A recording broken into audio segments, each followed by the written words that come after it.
and welcome to another episode of the Influential Nonprofit. This is Marianne. As you know, I work with nonprofit leaders to master the art of influence so they can leverage relationships, raise money, and move missions. And I am here with Karen Knight, and we're going to talk about something I have not talked about, I don't think, on this podcast before. It's been a long time.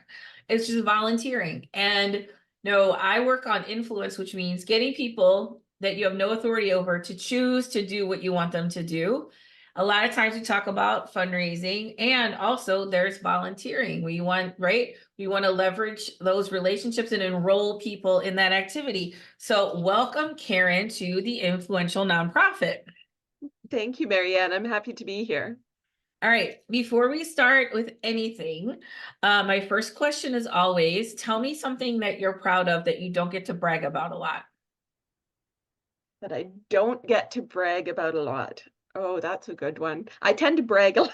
I don't That's know okay. about that. Whether You that's gotta bragging or dig just deep telling now. stories. Something that I'm proud of that I don't get to brag about a lot. I think one of the things that I do, and I can't say I don't brag about a lot, but I've had a very wiggly career path. So I've done a lot of different things in my career, and before I got into volunteer consulting, and one of the things that I've done was built myself a library. I'm a huge book fan. I I can, for those of you who are watching, you can see behind you. Wow, okay. So, Mm-hmm. so this was at one point a little pink bedroom, and now this was my COVID project. So I built an entire library. So now the books I've collected over years and years and years, but to have my own home library was a dream come true. So Oh, and I'm glad yeah. I get to be a part of it. Now, So are these like, is this Dewey Decimal? Like, how are they organized over there? not quite that well organized. Most I have a couple sections. I have a science fiction fantasy section because I read a lot of that. I have history and biography is down here. The rest of it's just general fiction, and it's in alphabetical order by author. Gotcha. So that's about it. All right, so you are a seasoned professional renowned for her unwavering commitment to the nonprofit sector. Me too, thank you. And you said just having navigated various leadership roles in both private and public sectors, your journey highlights your adaptability and versatility, which is kind of what you said. This is a windy road that you have taken. So let's just start with, how did you get into helping organizations, the volunteer consulting with recruit and maintaining their volunteers? Like I said, I've had a wiggly career path, and a few years back, I was working. I'm a trained cabinet maker, and so I was working for a high. I know I do things differently. I was working for a high-end cabinet company, and I had had a really bad day at the end of a really bad week, at the end of a really bad month, and I came home and I thought, why am I doing this? My purpose in life is to make rich people's houses fancier. And that's good for some people. It just wasn't enough for me. So I thought, okay, well, what could I do instead? What do I want to do?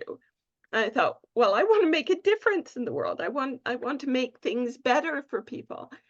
I thought, well, I was involved for a number of years with an organization called Toastmasters, which is a Mm-hmm. communication and leadership organization, and it's volunteer run from pretty well the top down. I think we've got 100 and some people who are actually on the payroll.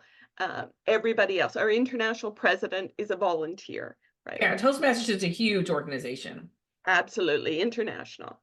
And so at one point, I was district director, which meant I was in charge of a huge area. I had 300 and some clubs under me. I had almost $500,000 in budget. I had 20 direct reports with another 80 people under them.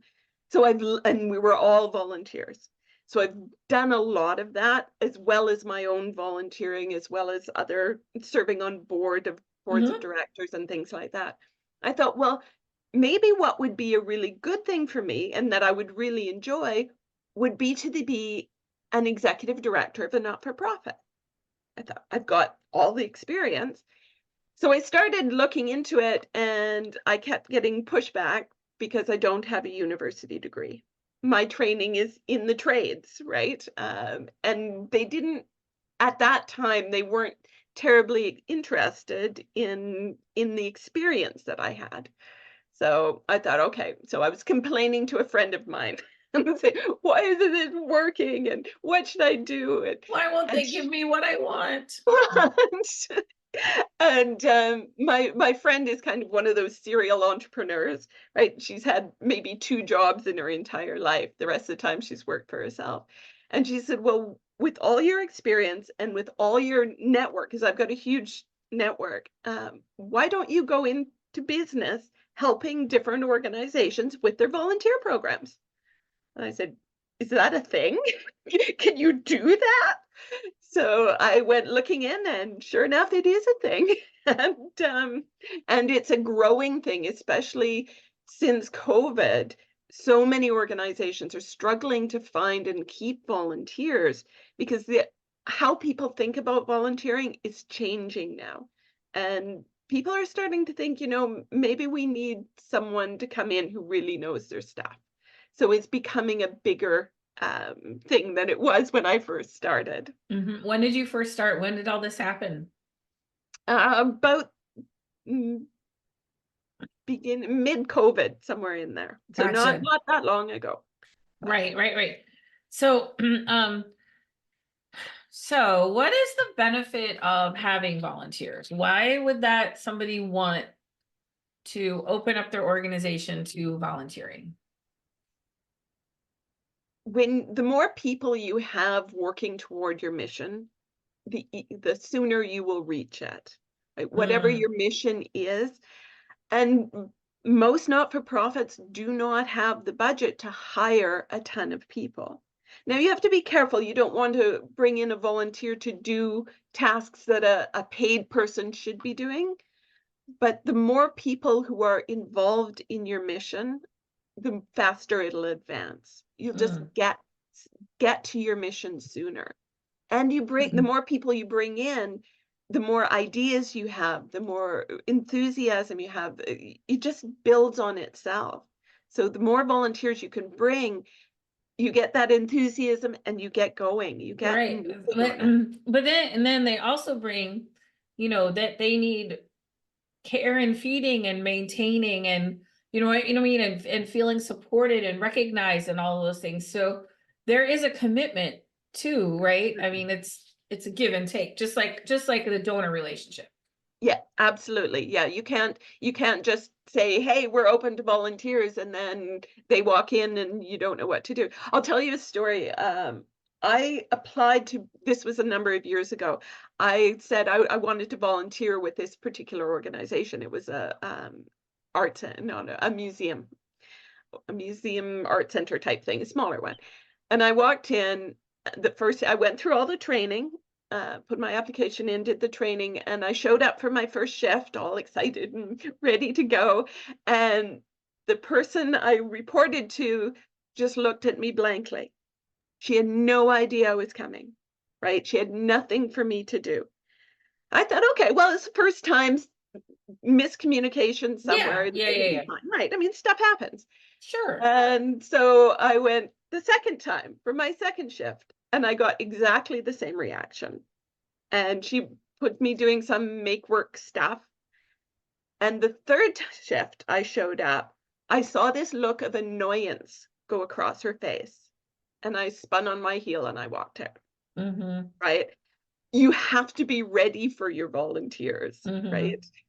Otherwise, you're frustrating them and you're not making any difference to your cause. Right. And so what does it look like to be ready? Just like having things for them to do, like give us, I would love to hear some more strategies to make people feel like, or to be ready to receive people. Right, right. Part of it, I think probably where it starts is before you even go looking for volunteers, know what what their roles will be, or even just tasks. It doesn't need to be long-term roles. It could just be, we need someone to clean out this storeroom, or we need someone to file all these new papers that have just come in. Have an idea of what you need the volunteer for. Spend some time thinking about who would be the ideal volunteer for this. And it's not just, don't think of volunteers as just free labor. They're a lot more than that. They can bring so much to your organization. You can bring in people who are marketing managers at big companies will come in and offer those skills to your organization. So think about things that you would like to do, but you just don't have the manpower to do it, right? You Mhm. don't have enough people on staff. What could we do? What could take our mission forward faster? And have a good idea of what that is and who those people are. Um, I bought a truck recently. I was looking for a new pickup truck, and I was, do I want this? Do I want that? I wanted a smaller pickup. I wanted this. And then decided, okay, well, I want a Toyota Tacoma. The next day, everywhere I went, I saw Toyota Tacomas. They were everywhere, That is right? true. That is so Once, true, right? right? And once you, and that works for people too. Once you know who you're looking for, you will find them, right? You have Yes. to know. And it also helps with attracting them. If you know who they are, you know where they hang out, you know the arguments that or the benefits that you can offer to bring them in. So really have a clear idea. That's the start, is know who you're looking for and what you'd like them to do. Yeah. So one of the things that I coach people on is the idea of like, it's, sometimes we think, okay, what do I want? Volunteers. How am I going to get them? And we go straight to the how. But the Right. idea is it's what, who do I want? Yes. Who do I want? Who am I looking for? And then when do I want them? Because it could be like you, episodic, long term. And then the how becomes really, really clear, right? So, but it's very important from my perspective to understand in any kind of anything, anybody, how can I attract somebody if I don't know who I'm looking for? For Right. And in your exactly. story, like my kid, this was like in 2018, my oldest came out trans. And I was like, I don't know if I know any trans people. And then like all of a sudden everybody I met, or knew somebody or like, oh my God, there's a trans, like, but I was like, do I know anybody who's trans? Like, oh yes, and then everybody I met was trans or non-binary. So like, wow, like, but there's so much that you don't see like See? that. I just think that is so, or like I'll hear a word like I just remember the first time I heard the word transfer portal, which is like in sports, in college Okay. sports, and then all of a sudden like why did I ever hear that word before? And then you hear it everywhere. I just think that's a Everywhere. very interesting phenomenon, and Yes. I love what you said, because one of the things that I focus on is creating community. My friend Amy Fazio says people come for the cause, they stay for the community, and volunteering is community. And if you look at like Tony Robbins, he has that they call the 6 human needs. Mhm. It's not like Maslow's, it's a little bit different. But the highest need that we have is giving back, Right. right? And so and giving back and so one of the things that in donor cultivation is, well, allow them to give back in a way that's meaningful to them. Because when I'm of value to you, you'll be of value to me. So of course I want people to give back with money. And also, but the richer relationship could be, how would you like to contribute? Because once they feel the joy and the gratitude of giving back, and then you'll be like, oh, how can I help? Now they're invested, right? Now Right. and you don't even have Exactly. to ask anymore, right? Yeah. They're asking you, how can I help? What can I do? Yeah. I was on a board, and we would have a meeting a one-on-one every summer. The executive director, the development director, and the board president, he tried to be as many as he could. And they would say, what can we do to make this the best board experience you've ever had? Good. And I had two suggestions.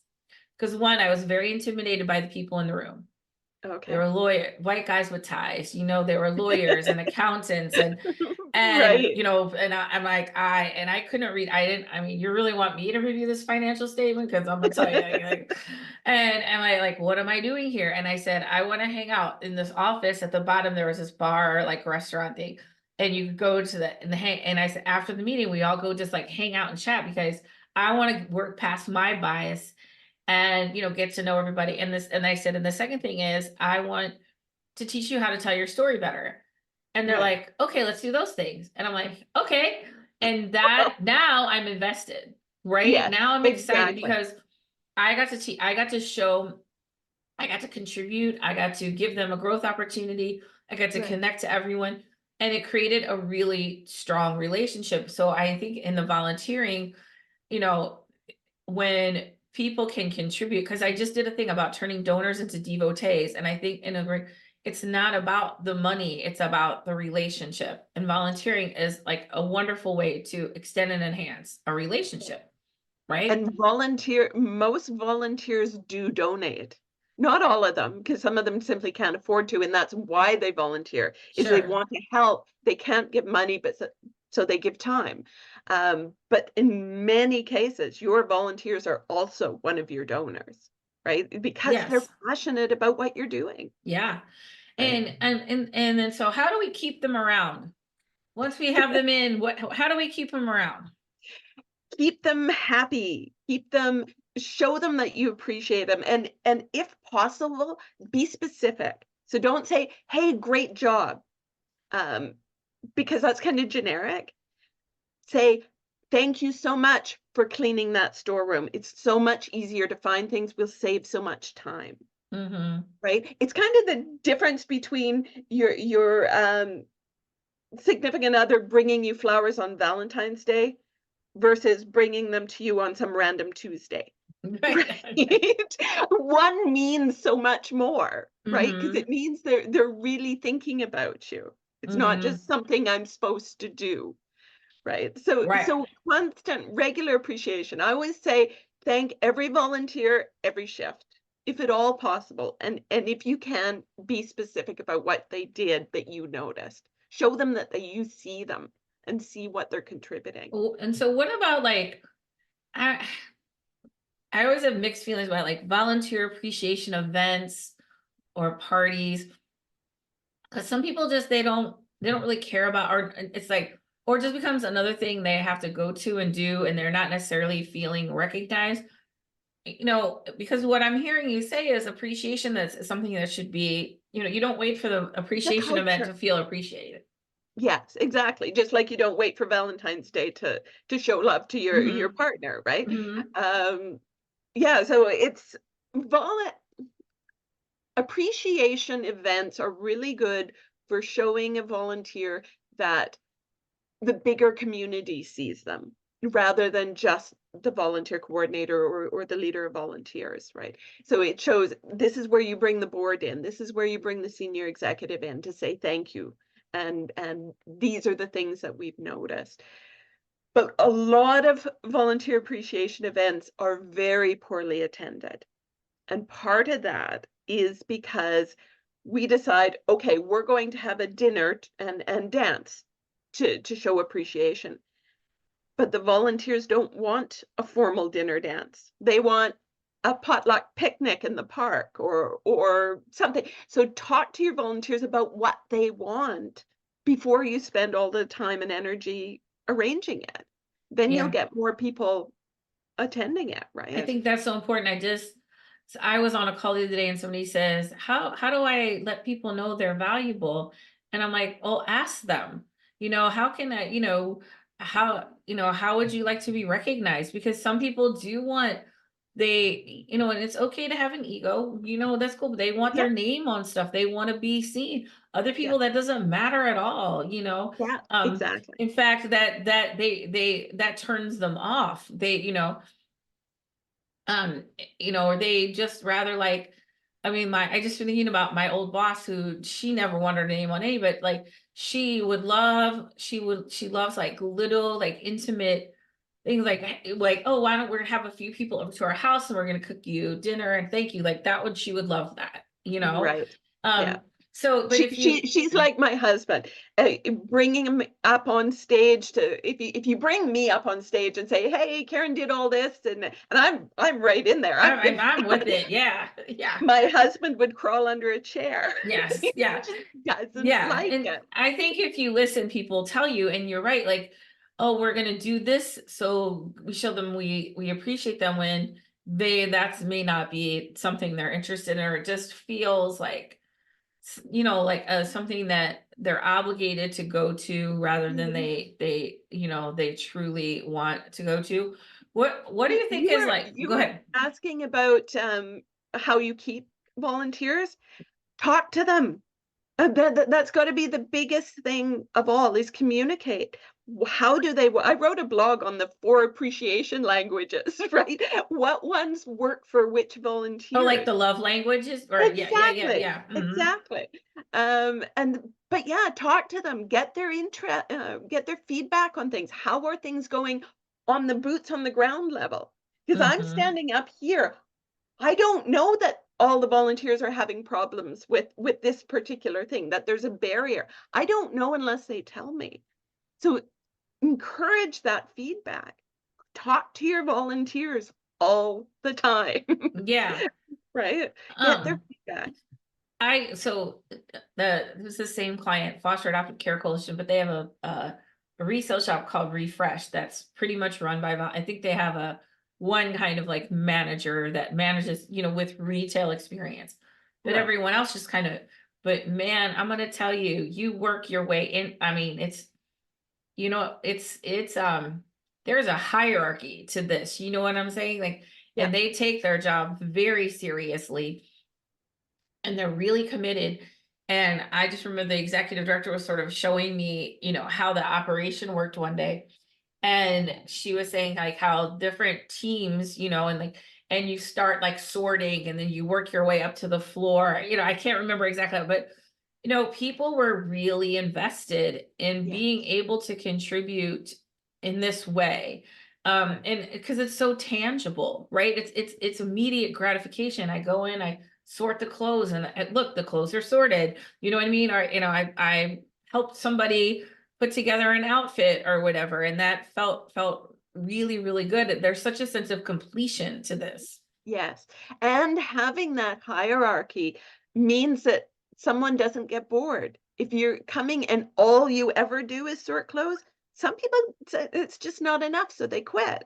But if you can say, hey, you sort clothes this long, you do that well, we got another level for you. And then another level after that. And then we can teach you how to balance the books, right? All these skills that you can learn as you go through it. It's a Yeah, brilliant way of doing it. yeah. And people will like you say, "Oh, is that a lot to ask?" Like, well, no, I mean, not no, or they'll tell you that's too much. Okay, Yeah, you know. yeah. We Um, have spaces for whatever you need, right? when I first was getting into the industry, oh, so many years ago, one of the things that I did in making the transition was I got on committees. Right? Okay, I got on event committees because I was wanting to work in communications and marketing. So I got on, this committee for, I can't remember, it was like I don't know, somebody put me on, it was like a golf tournament for something. But like right, it helped me professionally. right. I met people, I got to add something to my resume, all of those things that it gave way more to me, I think, than I actually gave to Yeah. that, which I feel like is most sort of volunteer experiences. It is very much so. We keep thinking, I'm doing this to give back, but we often forget how much we're getting. Mhm. Just the social interaction. That's why so many young volunteers want to volunteer now is for the social interaction. Um, I get a little frustrated when I hear, "Oh, young people don't wanna volunteer, they don't wanna do that." No, they have needs that need to be met for them to volunteer for you, right? I Things think like they have standards. and I just feel standards, like yeah, in general, and however this, if people are listening, this you receive this in whatever way you want. But people say people don't want to work. Sure, they want to work. They just don't want to work for jerks. Okay, right, right. We didn't. I'm like Gen X. We're hard boiled. Like we don't care. Like because that was just you had your job and then you did your meaningful work on the outside of that, right? Right. But now it's like no, they want their work to have meaning. They want their life to have meaning, and they have standards. And so, and I feel like well, people don't want to. They do want to volunteer, but they just want to volunteer for the right organization that is going to And give them value, and which I and think is a good thing. It's okay to have absolutely. standards and hold those standards. So yes, Yeah. it may be a little more challenging to attract them because you're going to have to raise your game, but I think in they're going to give you so much more in return. Right. And people are looking, and not just young people, but people in general are looking for more flexibility in their volunteering too. Um, People don't want to come and fill the same shift for the next once a week for the next 30 years. I mean that people don't do that in their jobs anymore, never mind Right. in volunteering, right? So you need to offer them flexibility. Do you want to just come in and do a one-off task and go home? That's allowed. We've got that. You want to get deeper involved? We have some roles that are more consistent. When you do this for a while, then you have the next level up. We can offer that too. So the more flexibility you offer, the more people will be attracted to you. Mm. All right. So I want to add on to that a little bit. What do you feel like are some of the pitfalls or I want to say mistakes? I don't like that word, but what are some stuff that people could kind of are getting in the way of having them have a good volunteer program? Right. What are we doing wrong, Karen? Well, part of it comes from a lack of investment in the volunteer program. Uh, you need to have the buy-in of the senior executive of the board to invest in the program. Don't just I see this all the time and it's so incredibly frustrating is they take somebody straight out of high school and they drop them into being the volunteer coordinator because the volunteer coordinator sounds like an easy job. It's a leadership position. I was talking with someone the other day in Australia, and it's her and one other person run the volunteer program. They have 5,000 volunteers with What? 2 people running Oh it, my gosh. right? Because the fundraising department has 25 people in it. It's a big hospital down there.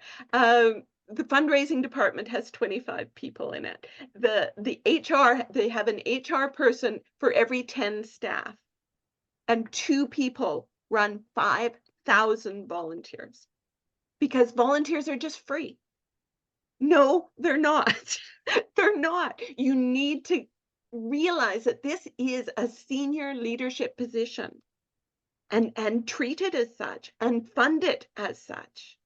And then you will see real change in your volunteering. Hmm. Yeah. I Sorry, mean, I get a bit uptight about no, that. no, that's good. Passion is a good thing. No, anger's a revolution. Get mad about it. Like, things don't change because people were like, whatever. It's like you're right. That's, and I can't even believe they have 5,000 volunteers because how can you help 5,000 people be, valued, seen, appreciated, all of those things? Like that's They're tough. run off their feet is the way they're doing it. Yeah. Right, So right. And so lots of especially, things don't get done that they would like to get done, that probably should get done, and they spend all their time on appreciation, because yeah, appreciation is the air that volunteers breathe. right. If they don't get it, they're gone, right? If they don't feel appreciated, it's like, why do it? Why do it? Yeah. Yeah, Mm-hmm. so Yeah. And I'm just thinking about some of the times that I've volunteered, and yeah, how am I feeling? Am I feeling appreciated? Am I feeling, valued? Um, and all of those organizations were ones that I also did contribute to, you right, know. yeah, And I'm gonna tell you, like, I don't think of myself as a volunteer, but I just did right now because like I fostered dogs for 25 years, for this rescue. like, oh, Right. I'm a foster parent. I'm not necessarily a volunteer because I don't do it at the shelter, right? It's still But it's just still, it's volunteering. many, many, many hours, and they work really hard to Yeah. make us feel appreciated. We have a very active Facebook group. When somebody comes in, they're fostering for the first time, all us old timers, really make them feel welcome. There's Right. Yeah. those kinds of those Facebook groups and things like that can really go a long way to help people feel connected to a community, of like-minded people who all love the same thing. I Yeah. mean, that's really powerful. Well, it's Um, how I got into volunteering in the first place. My family wasn't into volunteering so much. I mean, if you weren't getting paid, why would you work, right? But it started when I was visiting my grandmother in her care home, and everybody was upset because the person who called bingo didn't show up, wasn't able to show up that day. And nobody wanted to call bingo themselves because then they couldn't play, right? And I said, well, all you have to do is like pull these little balls out and read the number. That's all I have to do. So I called bingo all one afternoon, and they were so thankful. And they gave me hugs and cookies, things like that. This volunteer thing, this is a good deal, right? And I've been volunteering ever since, right? It's just because of the appreciation I was shown that right, for the first right. Like I time. said, our highest need is to give back, is contribution, and it Right. makes us feel amazing when we contribute to Yeah. the betterment of for no other reason but just because we want to give back. We want to help other people. And I think it's hilarious that no one wanted to call bingo because no one wanted to give up their game. Way Yeah. to way to hold your standards, okay? I'd That's right. rather not play at all than Then watch other people play and me not. then have to run the game. Oh my goodness. Okay, so, so we're getting close to time. Tell me, is there anything else you want the nonprofit leaders here to know about volunteering? The big one is invest in it. Realize what they can do and that they're not just a warm body. Find the right people and give them opportunities to go as deep into the organization as they can, right? There are people out there volunteering with amazing skill sets. Use them. Mhm. Then they feel more connected. If you have a lawyer coming in and all they're doing is sorting boxes, they're not going to stick around, right? Find ways to what skills do they have and how can we use them, Yeah, right? So yeah. so Like do the that and then invest in your volunteer leadership and invest in your volunteer programs. Yeah, it really is a big job, and somebody who's really, really relationship driven, that and that's you're right, that's a leadership person, and it's and having that credibility. And I always go back to the question that I was asked, which is how can we make this the best experience ever? Like asking about how can we make this the best volunteer experience you've ever had? You ask that question, like, of anybody, how can we make this the best donor experience you've ever had? People will tell you Mm. exactly what they want, and all you have to do is do it. You don't have Yeah. to guess, you don't have to go, like put their name on the wall if they don't want their, just ask them and they will tell you. Yeah, exactly, exactly, and they will come up with amazing ideas, not only to make it better for them, but to make it better for your clients or for your cause. They have ideas. Yeah, Use them, yeah, right? yeah. They may have a brilliant thing that you haven't thought of, right? Because we all come from our own perspectives. The more Hmm. people from different perspectives you bring in, the bigger the picture is, the brighter everything becomes. Oh, that's a beautiful image, right? Like just we're all little lights, and then we just make it all, and we light up, and it just makes everything brighter. All right, my last question, as always, is if we're ever at karaoke together. I love karaoke; it's my favorite thing. Super excited because I just found out the place I go for trivia every Tuesday. The bar manager was like, "Hey, do you know we're doing karaoke in Friday?" I'm like, "I did not," and I'm completely invested. So what is your go-to karaoke song? And why? My go-to karaoke song is "Where's the Door?"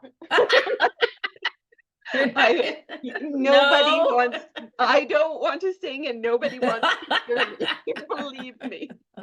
But, if I had to pick one, um, what is it called? It's an Eagles song, um, "Witchy Woman," just 'cause I Oh, cool. All right, that's a good one. See, you because pick I'm one that different. everybody sings along, and then you don't have to worry about it. It's just sort of Yeah, like there you go. everyone just singing with you. Well, Karen, this has Okay, been happy birthday then. or you can do tequila, because there's only two words, like dun, dun, dun, there's literally two words in the whole song. Tequila. They say it twice. That's always a good one. Uh, Karen, thank you so much for being here and for sharing and inspiring us to invest or up our investment in volunteering. What is the best way that people can get a hold of you? I'm on LinkedIn, Karen Knight Consulting. You can go to my website, karenknight.ca, and note the CA because I'm Canadian, not .com, it's CA. Yep. Karenknight.ca is my website, and yeah, that or LinkedIn, or that's where I spend most of my time. Okay, and I'll put those links in the show notes. And really quick, I didn't ask you before, but if you could just really quickly, like, how do you work with organizations? What does that look like? Oh, there's a couple different ways. I've kind of got 3 different streams. One Okay, is if they're having issues, I will come in and help solve those issues, like just straight um, contracting almost, right? I'll come in and I'll help you rewrite your volunteer role descriptions or whatever.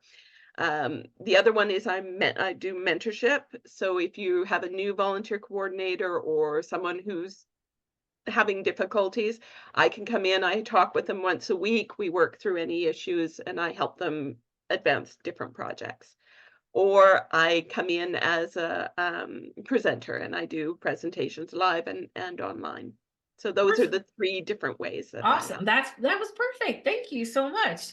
You're All welcome. right, everyone. Again, her Karen's social media and website, the links are in the show notes. Thanks again, Karen, for sharing all about volunteer engagement.